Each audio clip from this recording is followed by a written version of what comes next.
Salut à tous les amis, aujourd'hui on se retrouve pour la nouvelle FAQ avec Fred, toujours là, on est là. Impeccable. Voilà. Les amis, n'oubliez pas de vous abonner pour nous encourager, n'oubliez pas de mettre un petit commentaire aussi. Vendredi, on reçoit le chirurgien spécialiste de la main qui va nous parler de traumatologie, de pathologie. Et donc de tout ce qui est réhabilitation, réathlétisation aussi. C'est très difficile d'avoir des chirurgiens, les amis, ils ont des emplois de temps du dingue. Leur temps est très précieux, donc j'espère que ça va vous plaire et qu'en tout cas, ça fera des vues. Ça nous encouragera en tout cas de continuer dans ce sens-là. Fred, première question, elle est d'Anthony M. Où trouver le meilleur programme de musculation et musculation pour le MMA? Merci à vous deux. Alors déjà, c'est l'individualisation, le meilleur programme, hein, ça c'est clair. Et même au-delà du fait d'individualiser, le plus important surtout, c'est de pouvoir échanger avec votre entraîneur, votre préparateur, pour remédier à d'éventuelles problématiques ou si vous avez des questions. Donc moi je ne suis pas pour acheter des programmes tout faits, là déjà tout réalisé. Je ne sais pas ce que tu en penses. Ouais, pareil, parce qu'en plus, dans les programmes tout faits, tu ne prends jamais en compte le matériel qu'on a, les disponibilités. Donc du coup, le sur-mesure, c'est toujours mieux que le fait directement, que sorti d'usine. Après, il faut avoir les moyens, il faut se donner les moyens, c'est comme tout après. Enfin, moi je dis toujours, de toute façon, le plus important c'est d'échanger avec l'entraîneur. Ouais, la disponibilité. Ouais, disponibilité, mais surtout pouvoir discuter si on a un problème, etc. Ça, pour moi, c'est primordial. C'est ce qui m'a le plus importé en tant que pratiquant. Et après, c'est croire au programme de Bien l'entraîneur. sûr. C'est vraiment croire en son process. C'est vraiment.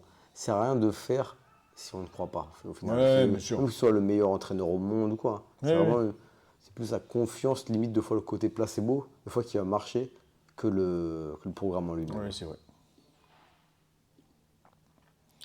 Alex Toll, bonjour les gars. Est-ce qu'il y aura encore des drills sur mannequin, type grappling, century, grappling, fairtex, bob, etc. dans l'académie en ligne? Au passage, j'ai adoré celui sur la toreada. Fred, c'est toi qui les avais fait. Ouais, il y en aura d'autres. Là, c'est vrai qu'on s'était un peu moins penché avec le planning et tout sur l'académie en ligne. Surtout qu'on n'avait plus le câble pour réaliser. Maintenant, on a retrouvé, donc on a acheté du matos pour pouvoir refaire sur l'académie en ligne. Ouais. D'ailleurs, je posterai une vidéo ce soir sur le travail spécifique de la demi-garde. Mais voilà. Ouais, on va en faire d'autres. Ouais. C'est infini les thèmes les formes de corps. En plus, c'est super important. Surtout quand on n'a pas trop de clubs, quand on n'a pas trop de créneaux, c'est toujours du travail complémentaire. Donc c'est jamais du temps perdu de faire du drill, notamment sur des mannequins ou sur du sac. Bien sûr, ça ne remplace pas un partenaire d'entraînement, mais c'est jamais du temps perdu. Donc oui, Alex, ça arrive. Badak. Les gars, force à vous, merci pour le taf, la motivation, votre professionnalisme, etc. J'aimerais, déjà merci à toi, j'aimerais avoir votre avis sur le cardio. A-t-il une limite? Le meilleur moyen de l'optimiser? Comment ça fonctionne? Merci d'avance. Donc, une limite, oui, bien sûr, hein, malheureusement, il y a une limite, sinon l'entraînement suffirait à te faire progresser de façon infinie, ce qui n'est pas possible, physiologiquement parlant. Le meilleur moyen de l'optimiser, c'est l'individualiser, surtout quel type de cardio tu... c'est vague, le cardio, Parce que ça veut... Voilà, je pense qu'il parle de l'endurance fondamentale. Parce que avoir du cardio quand tu cours et avoir du cardio quand tu luttes, c'est totalement différent. Donc moi, je te conseille toujours de faire du spécifique. Et donc le comment, c'est surtout d'incorporer des thèmes qui vont être précis, des thèmes qui vont te permettre de t'élever, des thèmes qui vont te permettre de progresser. Et n'oubliez pas que moi, dans le cardio, j'englobe toujours la gestion de l'effort. Parce que gérer un effort, si tu ne sais pas gérer ton effort, ça crée un stress qui est un peu, on peut dire un stress oxydatif et qui du coup te fait titaniser très rapidement. Et améliorer la technique pour justement faire moins d'efforts pour un mouvement et après être le plus optimal possible pour justement gérer son cardio. Donc du coup, la technique améliore le cardio. Oui, ça fait comme une économie de course, quoi, une économie d'effort. Medikiel. Bonjour Clément et Fred, merci pour vos vidéos. Donc ma question est, quelles sont les erreurs à éviter en prépa, musculation? Je sais que tu nous déconseilles le deadlift car les gains ne sont pas intéressants. Donc faut-il faire attention à autre chose? Merci pour tes conseils. Alors, moi je ne déconseille pas le soulevé de Tu terre. ne déconseilles pas, non? Non. Non, en fait, faites attention, parce que tu vois, le problème c'est que souvent les gens ont tendance à interpréter. Moi je dis que c'est pas le meilleur mouvement, celui qui, pour moi, on en plus retire le optimal. plus de bénéfices. Maintenant, j'ai Quand fait t'as pas le beaucoup choix, de des soulevé de fois, terre. Si tu n'as que ça, et tu as une barre, ben, tu fais du soulevé de terre. Moi, je préfère les mouvements semi-techniques, donc les mouvements qui le composent. Je trouve ça que c'est un peu plus profitable, surtout pour nos disciplines. Mais il y a des gens qui ont de super résultats à le soulevé de terre. Maintenant, nous, on a des outils très particuliers. Et voilà, et c'est Fred qui me coach. Donc voilà, on va faire du travail d'assistance qui va venir nourrir en fait notre discipline. Mais le soulevé de terre, tu peux tu peux le réaliser. Même si moi, personnellement, je ne suis pas fan de ce mouvement, mais c'est un mouvement que j'incorpore, par exemple, dans mes programmations, même si ce n'est pas exactement du soulevé de terre traditionnel qu'on incorpore. Voilà, ça peut être, on va plus aller sur du soulevé de terre roumain, etc. Ensuite, les erreurs à éviter en préparation de musculation, c'est que souvent, et ça c'est la plus grosse erreur qu'on a notée avec Fred, c'est que les gens font pour faire. Alors je sais, je le répète souvent, mais encore tout à l'heure, j'avais un entraîneur qui il me montrait sa prépa et il me disait, et à la fin, j'ai dit, mais est-ce que tu penses qu'il n'y a pas quelque chose de problématique dans ta prépa? Il m'a dit, oui, je sais ce que tu veux dire, je fais pour faire. C'est-à-dire que je ne sais pas pourquoi je fais les choses. Et surtout, je n'ai pas de feedback. Tu sais, toi tu dis toujours le cahier d'entraînement. Ouais, c'est le plus important. C'est d'avoir des retours. Si tu n'as pas des retours de ce que tu fais, si tu ne vois pas ta progression, si tu notes pas, tu ne sais même pas. En fait, tu sais même pas où tu vas. En fait, c'est comme, Le problème, Fred, c'est que, en fait, tu réalises pas que tu fais du surplace. C'est ça qui est terrible. Ouais, C'est-à-dire ouais. qu'en fait, tu penses qu'en t'entraînant, tu progresses, alors qu'en réalité, tu es toujours au même niveau. Ouais. Et ça, c'est le plus gros problème que j'ai eu pendant des années. Hein. Moi, le Surtout premier. qu'en plus, en prépa physique, c'est pas comme en sport de combat. En sport de combat, on peut se filmer, on peut voir les erreurs. Si on tape, on peut voir qu'on perd, qu'on perd le combat. Là, vraiment, si tu notes pas tous tes perfs et tous tes feedbacks en prépa physique, bah, tu peux faire pour faire et faire pendant des années toujours les mêmes mouvements et stagner, hein, sans t'en rendre compte en plus. Bien sûr. Donc c'est vraiment, ça c'est important aussi si quand on fait le spécifique, enfin quand on fait la prépa physique pour un sport, des fois les gens ils oublient qu'ils le font pour un sport et du coup bah ils se tuent tellement en prépa physique qu'ils arrivent dans le sport mais Ouais, ils sont fatigués. Faut pas oublier que quand vous faites que ce soit pour la lutte ou pour n'importe quel autre sport, hein, vous le faites pour le service d'un sport.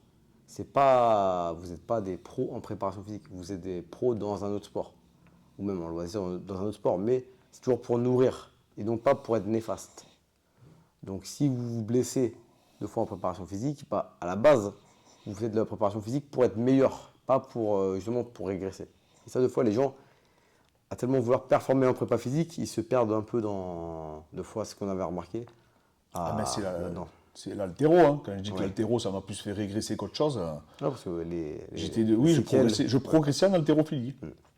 Voilà, tu devenais un haltérophile. Mais ça ne nourrissait pas. Tu devenais de plus en plus fatigué en lutte et Ah ouais, bien sûr. en grappling. Mais de toute façon, vous avez vu, là, j'ai mis un petit extrait avec Abdoul. J'ai jamais été. Je fais 88 kilos. J'ai jamais été autant rapide qu'aujourd'hui en lutte, alors que j'ai 38 ans. Et ma préparation, les amis, c'est entre 80 et 90% sur machine. Donc je vous laisse réfléchir quand j'entends dire faut faire que des charges additionnelles, ça me fait doucement rire. Mais voilà. Bon, après, il faut avoir des outils, je sais, c'est complexe. Parce que le problème, c'est que machine, vous n'avez pas les salles, Pas tout le monde a c'est des la cata. machines. Mais voilà. Voilà, Mehdi. Donc, il faut surtout faire avec un objectif précis et faire les choses intelligemment. Et surtout, moi, je délègue tout à Fred, je ne m'en occupe plus. Azéaz, Aziz, voilà, Aziziz, voilà. Bonjour, merci pour le partage de connaissances, merci à toi. Cycle de force l'été pour le grappling sur 4 semaines, bonne idée. Est-ce assez long pour pouvoir progresser? 2. Un travail d'hypertrophie pendant l'année peut-il nuire au JJB? Bon travail, continuez, c'est un plaisir de vous suivre. Elle est intéressante cette question. Alors, pour tout ce qui est travail de force, 4 semaines, oui, hein, tu peux évoluer. Hein, de toute manière, surtout ça dépend des mouvements que tu vas pratiquer. Maintenant, comme on disait avec Fred, est-ce que ça va être utile en réalité Sur un combat de 10 minutes. Ouais, sur un combat de 10 minutes. Oui, tu pourras en tirer des bénéfices. Surtout, plus tu vas être débutant en prépa physique, plus il y a de grandes chances que tu en tires des bénéfices.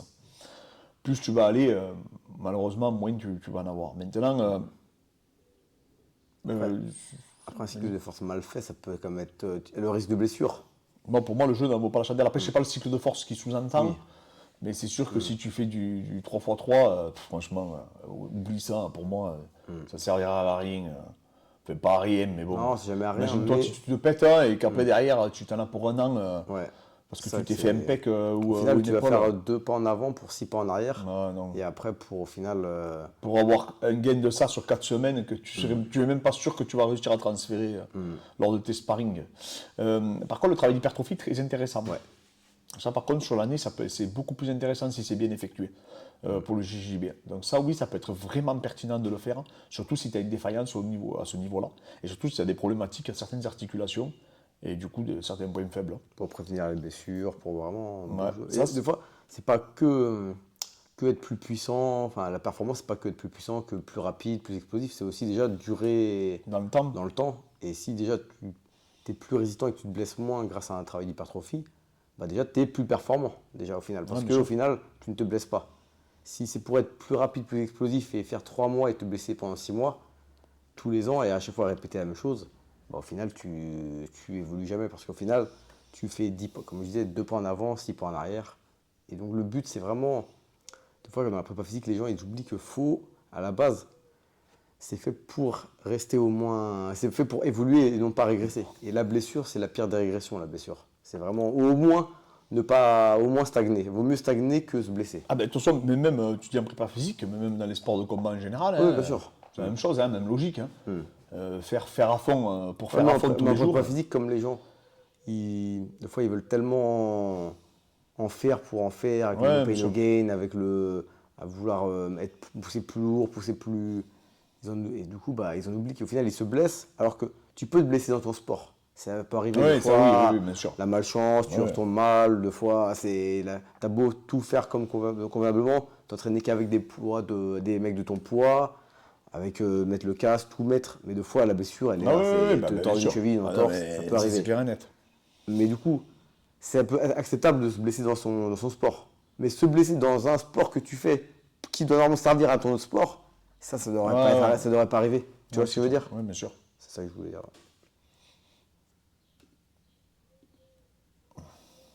Jean-Louis Guérin. Salut les gars, merci pour votre excellent travail, surtout continuez dans ce sens. Merci à toi. Petite question, que pensez-vous du travail aux élastiques, notamment pour l'explosivité, mais encore pour le renforcement musculaire, prise de masse, développement de la force? Merci beaucoup pour ce que vous faites. Prenez soin de vous et bonne continuation. Alors, je vais monter, parce que celui-là, il est un peu gros, il te cache. Voilà. Pour l'explosivité, c'est vachement intéressant, l'élastique, hein, même pour le travail de force-vitesse, même en réalité pour à peu près tous le type de travail, hein, l'élastique, le powerlifter l'utilisait beaucoup. Après, c'est pas l'élastique avec les machines ou que l'élastique qu'ils disent? Ah, je pense à un accessoire. Un accessoire, d'accord, ouais. Non, pas un accessoire. Hein. Ouais, parce qu'on ne dit pas que les élastiques. Hein, Oui, ouais, oui, ouais. pas que l'élastique. Hein. Après, il y a l'élastique, ça peut être intéressant pour le profil force-vitesse, pour une sollicitation, ça aussi, ça peut être intéressant. Surtout pour le travail de l'intention. Et après, alors je sais que tu sais, ça fait débat, comme quoi peut-être c'est pas sûr que ça accentuerait la phase excentrique du mouvement, mais en fait, si, la dernière phase du concentrique est obligatoirement accentuée. C'est physique. Mais après, oui, effectivement, ça c'est aussi discutable. Mais bon, sans rentrer dans ces détails biomécaniques, hein, des vecteurs de force, etc., on peut dire que oui, ça peut être intéressant, surtout si tu l'utilises comme un accessoire. Moi, j'aime bien l'utiliser, j'aime bien le faire. Même pour le travail, tu sais, oh, je sais qu'il y en a qui n'aiment pas le mot activation, mais je trouve pas Ouais, d'autre mot. oui, si, ouais. C'est comme il fait le Gundy Shrug, etc. Moi, j'aime beaucoup. Non, je trouve que c'est une véritable utilité, l'élastique. Ouais, hein. ouais. Après, quand il dit hypertrophie, ne pensez pas avoir gagné des kilos de masse musculaire rien qu'avec un Ah élastique. oui, Que ça va être beaucoup plus c'est complexe. pas- Ouais. Ben oui, ça permet, et même quand tu es en voyage, etc., tu Ouais, as c'est- ton petit élastique, tu peux tout faire avec un élastique. Hein. Franchement, hein, tu peux vraiment tout travailler. Si en plus tu as des barres de traction, dips, etc., Tu as de quoi te lester avec. Non, ça peut être vachement intéressant comme outil. Et surtout, ça prend pas de place, quoi. Tu le plies, tu le mets dans ton sac. Et en plus, surtout quand c'est bien fait. C'est pas comme un poids où la gravité elle est vers le bas, où le vecteur il est vers le bas. Là, si c'est bien fait, le vecteur, normalement, il est bien placé, le vecteur de force. Donc, c'est toujours quand même plus Si vous le placez intelligemment, bien ludique, sûr. ouais. Hein. Ah ouais. Donc voilà, un outil très intéressant que nous, on utilise beaucoup dans la structure. Mosca. Hello la team, j'écris de Belgique pour vous poser les questions suivantes. Quelle est la différence entre le grappling et la lutte? Quel est le niveau de risque de blessure sur la lutte et le grappling? Est-il possible de commencer ce sport, entre parenthèses lutte, n'ayant aucune base à l'âge de 30 ans? Il vient du Muay Thai. Merci d'avance et continue les vidéos de qualité. Merci à toi. Alors, déjà tu peux dire la différence entre la lutte et le grappling? Bah, la lutte, enfin après il y a plusieurs types de lutte, il y a la lutte gréco-romaine et la lutte libre, mais pour faire simple, la lutte, le but c'est d'amener son adversaire au sol, et en le mettant sur le dos, et le grappling, le but c'est de soumettre son adversaire, donc c'est-à-dire étranglement, clé de bras, clé de talon, donc même si tu amènes ton adversaire au sol en grappling, le combat continue. Alors que quand tu amènes ton adversaire au sol en lutte, bon, il y a plusieurs types de chutes, c'est plus complexe, Ouais, mais pour bien faire sûr. simple, c'est ça. Il n'y a pas de soumission en Voilà, il n'y a lutte. pas de guillotine, il n'y a pas d'étranglement, c'est juste amener son adversaire sur le dos. Alors qu'en grappling, une fois qu'il est sur le dos, le combat continue tant qu'il n'y a pas eu de finalisation, ou alors à la fin du temps, le calcul des points, le passage de garde et ainsi de suite. Après, pour le risque des blessures, bon, bien sûr, la lutte est plus dangereuse que le grappling. Ça, les chutes, hein. Le grappling, tu peux le pratiquer, franchement, pendant des années, Ouais. à plus de 60 ans, facilement. Surtout si tu le fais avec des gens intelligents. La lutte, c'est beaucoup plus compliqué. Parce que le grappling, nous, on a vu beaucoup de mecs s'entraîner, faire beaucoup de randonnées à plus de 60 ans. Ouais. Mais vraiment, il y en a beaucoup dans Alors tous qu'en les clubs. lutte, En lutte, c'est c'est très rare, c'est c'est rare, rarissime ouais. de trouver des mecs. Je parle de plusieurs personnes. Hein, me dites pas, oui, je connais un mec. Non, non.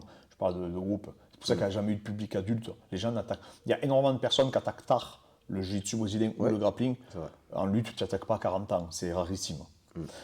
Et voilà, pour répondre, oui, 30 ans, c'est pas vieux, mais bon, après, c'est sûr que c'est pourquoi faire, pourquoi tu veux attaquer la lutte, est-ce que c'est un complément pour t'améliorer pour le MMA, est-ce que tu veux faire du MMA? Maintenant, à quelqu'un qui a fait beaucoup de sport, etc., moi, je le conseillerais toujours plutôt, moi, j'adore la lutte, hein, mais je conseillerais toujours plus le grappling, parce qu'il y a une partie lutte dans le grappling, donc tu feras du debout, tu travailleras la soumission, c'est une lutte infinie, avec des possibilités infinies, Et le surtout en grappling. plus en grappling, tu vas retrouver beaucoup de débutants, parce qu'il y a des débutants Oui. qui commencent tard, même des débutants plus jeunes. Alors qu'en lutte, en adulte, les mecs, s'ils n'ont pas commencé à 5 ans, en général, c'est rare de voir beaucoup de Bah, débutants. qui c'est qui C'est disait un peu comme le que... judo, hein. Judo, tu commences en Ah oui, ceinture oui, noire, oui, enfin, oui. tu commences à 5 ans, au baby judo, t'es à Ah ouais, ceinture non, noire à non, 16 ans, personne qui et il y a passe personne qui commence le judo à à 22 25 ans, non, ans c'est ou à 25 rarissime. ans, c'est Mais rare. ça doit peut-être exister, mais je n'ai jamais vu. Non, c'est rare. Et même pire que ça, apparemment que le niveau, je crois que c'est en seconde division en lutte, il est vraiment élevé. Hein. En fait, les mecs, c'est Ouais, que des mecs qui ont lutté toute leur vie, quoi. Mm. T'as pas un mec qui se balade, qui se dit je vais aller faire une compète de lutte Oui, samedi. oui. Tu vois, en grappling, t'as vraiment t'as des mecs, c'est des En plus, tu débutants. as des KT en grappling, tu as les masters, tu as Oui, les oui. ceintures Il, blanches. il Enfin, commence à avoir, je crois, aussi en lutte maintenant. d'accord. Ouais. Mais bon, avant, Mais y a pas mais cette c'est vraiment culture-là, développé. quand même. Il y a Ouais. cette culture du grappling, jiu-jitsu brésilien, d'avoir les catégories master, vétérans, etc. C'est développé depuis des années. Il y a énormément de participants. Et il y a des gens surtout qui ont fait, voilà, qui ont fait 3 ans de sol. Vous affrontez pas un mec, voilà, parce que nous, on a un russe qui veut faire tu sais, des championnats de lutte, là. Ouais. En vétéran, ou je sais plus c'est quoi, ou en master, je sais plus. Mais bon, il a lutté toute sa vie, quoi. Hein. Il a commencé à lutter, il avait 4 ans, hein. Ouais. En Russie, hein, au fin fond Ouais. de la Sibérie, là-bas. Donc, Et tu vois, enfin, au final, en lutte, c'est que ça, et c'est rare. et tu vois, il nous disait, et là il revient, il était à Sochi, c'est ça, hein, Ouais. avec un centre olympique de lutte. Ouais. Il était qu'avec des mecs qui ont arrêté, donc du coup, la lutte en compétition. Mais il a dit tout, ils étaient 40 sur le tapis. Tu avais 40 mecs qui avaient commencé la lutte à 4 ans et tout le monde avait fait au moins 10 fois les championnats de Russie. Ouais, tous Tout le monde, il n'y a pas un mec qui se trimballe qui vient attaquer la lutte. des Dagestanais, des mecs du Caucase. Ouais, Enfin, c'était des mecs, voilà. Et lui, le nôtre, on sait qu'il a lutté toute sa vie. il n'y a pas de cours débutant en lutte, c'est rare comme. Enfin, c'est pas dans la culture. Ouais, c'est pas C'est comme le culturel, judo, quoi. tu commences tôt et après, bah, t'enchaînes ou alors t'arrêtes.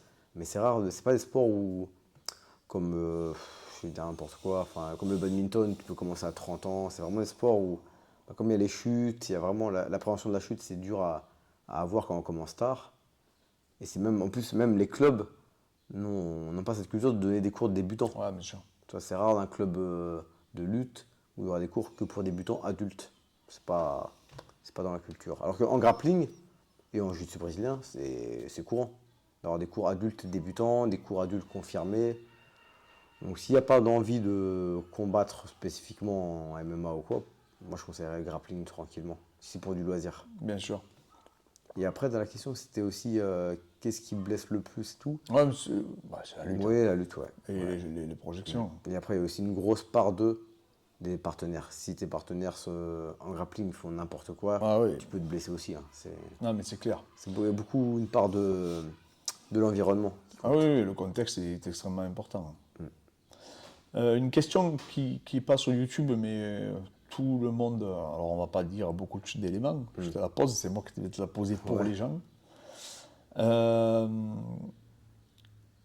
Qu'as-tu pensé parce que j'ai reçu au moins 40 messages. Sur quoi? Qu'as-tu pensé d'Abdoul? Ah, La particularité d'Abdoul.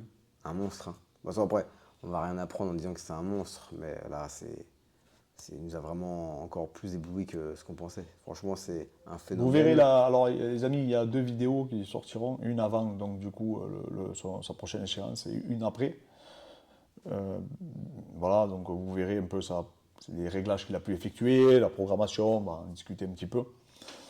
Et donc il était avec nous ce week-end et on a pu tourner avec lui, on a fait des tests, voilà, on a fait beaucoup d'oppositions pour voir si les thèmes étaient respectés, parce qu'il avait des thèmes à travailler, etc. Donc avec son entraîneur Beto Ramos et tous ses sparring partners. Donc voilà, je trouve qu'il avait des particularités, que tu as quelque chose qui t'a surpris. Athlétiquement, il est prêt. Hein. Enfin, franchement, voilà, j'ai pas de. Tant de fois, je me dis comment faire si je devais affronter un mec comme ça, comment tu ferais? Bah, franchement, c'est dur de trouver un game plan, tu vois. Pour lui. C'est pas Franchement, il a très peu de défauts, très peu. Et au sol, toi qui as tourné beaucoup de mecs forts, j'ai quand même tourné dans des gros clubs. J'ai rarement vu un mec aussi doué que ça. Toi, au niveau du talent, du génie, de la perception de son corps dans l'espace et tout, c'est franchement. Il n'y a pas de mots que c'est un génie. C'est tout. Il n'y a pas de. Bon, c'est un bosseur, hein, mais tu sens qu'il y a des choses qu'il fait que c'est inné. Franchement. Pour info, Fred, il a commencé le sol, Fred, à l'âge de 15 ans.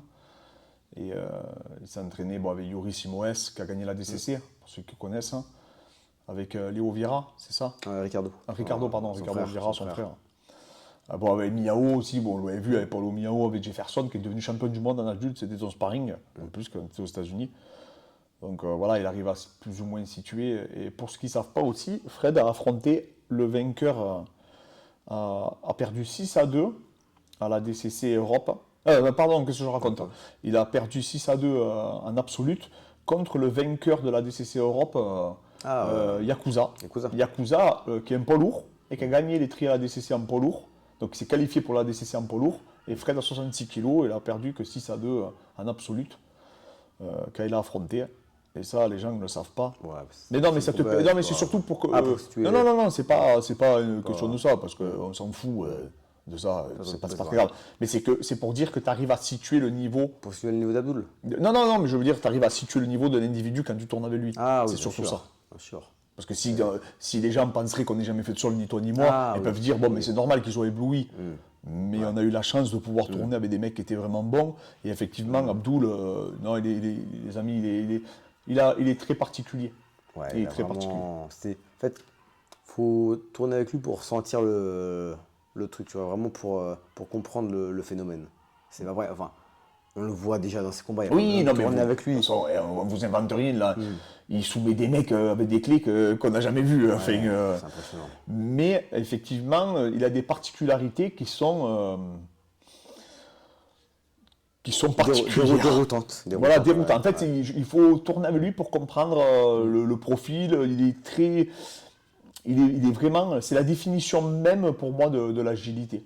C'est pour ça que je suis vraiment hypé par ce combat. Ouais. Parce que Karl, c'est quelqu'un qui qui est très explosif, tu vois, qui a des grosses qualités athlétiques aussi. Ouais. Donc c'est vraiment une opposition de style, tu sais, athlétiquement Athlétiquement parlant. ouais, tu veux dire. Ouais. Ouais. T'as un mec agile avec une endurance de force incroyable et t'as un mec qui est très explosif, tu vois. Ouais. Donc c'est génial, c'est vraiment une super opposition. C'est pas qu'une opposition de style. Oui, techniquement, c'est pas que. Ouais, c'est ça. c'est une opposition aussi, ouais, de style physique. Physiquement aussi. Ouais. Et moi, voilà, moi, ce que j'ai ressenti, c'est ce côté animal un peu d'Abdoul. Ouais.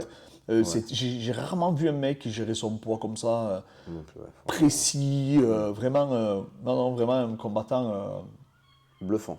ouais, bluffant. C'est sincèrement, les amis, il est vraiment, c'est le personnage que vous voyez, il fait ses pirouettes et tout là, ben ça résume vraiment sa mentalité, sa façon d'aborder le combat. Même quand il lutte, même quand vous avez vu, j'y rentre comme un fou dedans, et lui, sa tête ne change pas. En fait, on dirait qu'il force jamais. Il est tout sur l'agilité, tout sur le contrôle, tout sur. Il a cette capacité à se représenter dans l'espace. Vraiment, il a compris la définition même de la proprioception, je pense, Abdoul. Et c'est voilà, c'est un petit. Parce que on a tellement eu de questions sur Abdoul. Vraiment, qui nous ont dit hey, il est là avec vous et tout, parce qu'on n'en avait pas parlé, vous avez bien vu.